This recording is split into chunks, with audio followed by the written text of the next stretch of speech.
తింటైన మంట గమ్ము ఇయాల వారి విందు ఒక్కొక్కలాగే ముందు వివాహ భోజనము తింటైన మంట గమ్ము ఇయాల వారి విందు ఒక్కొక్కలాగే ముందు కాయ ఉంచుకోండి పల్లికాయ వెళ్తున్నట్టు తెలుసుకోండి కోడిగుడ్డు పెంకోలాగా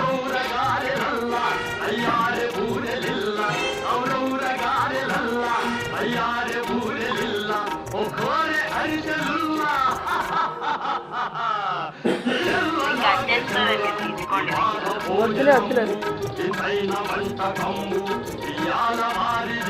అదే మంచిగా తీసుకోమని చెప్తున్నా అందుకు ఎలాగుంది